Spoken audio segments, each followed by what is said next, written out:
When CATL say things like this, they usually aren't telling porkies like Toyota, for example. They are the world's largest battery supplier. They're very business smart and have had a massive, massive R&D budget. So they have had a couple of recent breakthroughs recently that will change EVs in the coming years.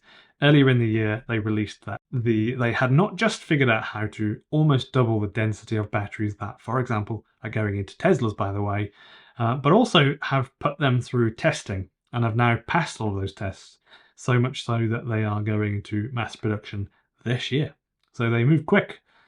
This was one of the biggest bits of battery news this year that was genuine news. So they will be making batteries that are now 500 watt hour per kilogram. The highest that Tesla put in their vehicles is actually 296 watt hour per kilo. Also, CATL provide batteries to Tesla sometimes for their vehicles in China. So most likely, I think they will go into Chinese Teslas first. Before we get into the very interesting stuff, thank you for joining me. It's really nice to see so many people subscribing to the channel. I'm Ben Alexander, and I talk about the latest EV news around the world, and I make videos every day. So stick around until the end and let me know your thoughts in the comments. At the recent Shanghai Forum, Wu Kai, the chief scientist at CATL, presented a new electrolyte that supposedly enhances the charging efficiency of lithium-ion batteries. And it claims to achieve a 50% improvement in charging efficiency at minus 20 degrees Celsius and a 43% improvement at regular temperatures. So while these figures sound awesome, the lack of specific information regarding the development of this electrolyte, which is really at the heart of this breakthrough by CATL, causes a bit of reservation from some people. Maybe a little bit from me, but not too much. But it has to be said that CATL actually has been a very reliable company with regards to the news that they give out. And the main issue is the omittance of information, really important information to this. So solid state batteries are less temperamental to cold weather, though the freezing cold still affects them, but less than liquid lithium ion batteries, which start struggling to charge or discharge when the temperature is nowhere near freezing. But this is nothing to do with batteries being rubbish in any way. This is about the weather actually just being so harsh.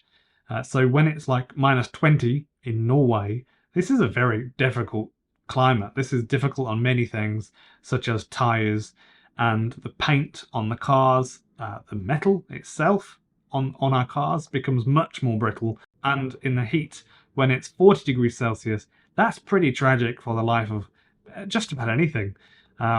Particularly the plastics in the car, the paint on the car starts literally flaking off, the tyres start drying up and cracking, the electronics, this is really important, the electronics can overheat, and even if they don't overheat, they are very probably having their life maturity majorly reduced. So because electronics really do hate heat. I remember riding my e-bike into Brisbane last year, and it's a very long ride.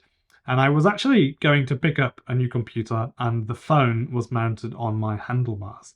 And as I got to the city centre, it was actually overheating. So my phone was just turning off constantly because the sun was hitting it. And it wouldn't turn on. And then when it did, it went back off again. And it was just a nightmare because I really needed to get to the place where I was going to pick it up. So I don't think it's fair to expect too much from batteries at this stage, and just accept it for what it is in a way. But I do understand the need to want to overcome these problems. Just whilst I'm here, one of the next videos I'll be posting is about Tesla's switch to using some of BYD's batteries in their Model Y and why they're having a better charging performance. It's a really interesting video, which is nice to see, I think. Some sort of allegiance with BYD and Tesla isn't a bad thing at all. That's a really, really good thing. And I'll also be running some tests with a portable power station from Bluetti, the EB3A model, which has LFP chemistry batteries, which will be in a future video. So please let me know any ideas for things you'd like me to see. Just let me know in the comments, any tests or experiments you want me to run. Anything at all. It's one of the smaller units, but the specs on it are actually just bonkers, really, really good. And it's super well thought out. for example, the rapid charging on it is it's actually quite rapid charging. So it charges to 80% in something like 30 minutes. And actually, it's like I sort of feel like, having had these for a while, it's kind of like an OBD2 reader for your car. It's just one of those things I think most people should probably have on them, especially if you're handy, and you enjoy electric cars or charging batteries and tinkering around with things. It's just really, really interesting and useful, and you can run your fridge from it, plug solar panels in it, charge it up from the car, all sorts of really cool things. So thank you very much to the people that have joined on Buy Me a Coffee or Patreon or YouTube memberships. Links to these will be in the description below.